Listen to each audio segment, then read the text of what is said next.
Hi guys आणि स्वागत आहे तुमचं माझ्या नवीन ब्लॉगमध्ये. तर ते आहे रेसिपी विथ ऐश्वर्या आणि आजचा स्पेशल मेनू आहे दाल वडे. तर रात्री एका भांड्यामध्ये 1 वाटी हरभऱ्याची डाळ आणि त्याच्यामध्ये 1.5 ग्लास पाणी टाका आणि ते तसंच सेटल होण्यासाठी रात्रभर ठेवून द्या. आपल्याला दाल वडेसाठी ही डाळ उद्या वापरायची आहे. तर एका मिक्सरमध्ये मिरची, आलं, थोडेसे जिरे, चवीपुरतं मीठ आणि काल रात्री आपण भिजवलेली डाळ ही मस्त असं ग्राइंड करून घ्या.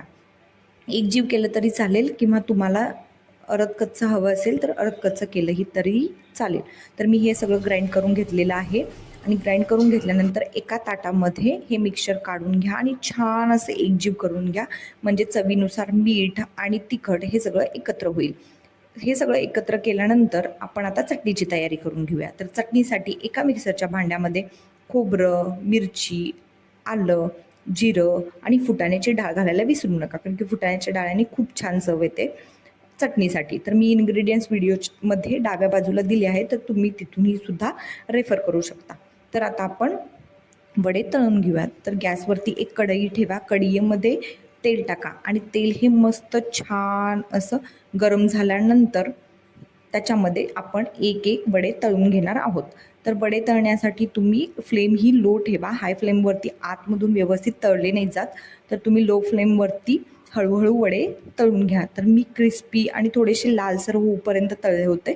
तर तुम्ही पण तुम्हाला हवे तसे लालसर किंवा कमी लाल असे तळू शकता. मी तर लालसरच तळले होते, कारण की मग ते क्रिस्पी होतात ना, तर मग मज्जा तर ती वेगळीच येते हो खायला. तर तुम्ही व्हिडिओमध्ये बघू शकता की मी असे लाल मस्त भाजून घेतले आहेत आणि थोडा वेळ लागतो याला भाजायला, पण छान असे लाल भाजलेले आहेत आणि आतून सुद्धा छान शिजलेले आहेत. तर एका ताटात मी पेपर टाकले आहे आणि त्या पेपरमध्ये हे काढून घेतलेले आहेत. तर वडे खूपच छान झालेले आहेत. वाससुद्धा खूपच मस्त येत आहे. तर तुम्हीसुद्धा ट्राय करा. आणि हे वडे एका साईडला तळतच आहेत, तर दुसऱ्या साईडला आपण चटणीची पण तयारी करून घेऊया. कारण की चटणी तर होऊन जाते लगेच, पण वड्याला वेळ लागतो. तर मी इकडे गॅस पेटवलेला आहे आणि आता त्याच्यावरती आपण एक पातेलं ठेवूया. पातेल्यामध्ये तेल टाका. तेल थोडंसं गरम झालं की त्याच्यामध्ये जिरे, मोहरी, तुम्हाला जसं तिखट असेल त्या तिखट जसं हवं असेल तसं तुम्ही मिरची टाकू शकता. आणि मिरची टाकून झाल्यानंतर थोडंसं हलवा. जराशी मिरची भाजली की त्याच्यामध्ये मग तुम्ही हिंग टाका. हिंगाने चटणीला एक वेगळीच चव येते. आणि त्याच्यानंतर आपण जे मिक्सरमध्ये बारीक करून घेतलं होतं ते त्याच्यामध्ये टाका. आपल्याला पूर्ण शिजवायची नाही आहे चटणी, पण फक्त जस्ट टाकून थोडंसं हलवून लगेच साईडला करायची आहे. कारण की खोबऱ्याची चटणीला जर जास्त तुम्ही उकळलं किंवा जास्त शिजवलं तर त्याची चव थोडीशी बिघडते. इतकी अशी चवीला टेस्टी आणि छान नाही लागत.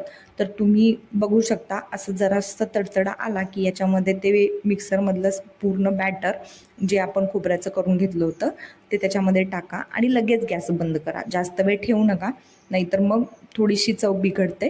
तर दिसायला पण खूप छान दिसत आहे आणि सर्व करा.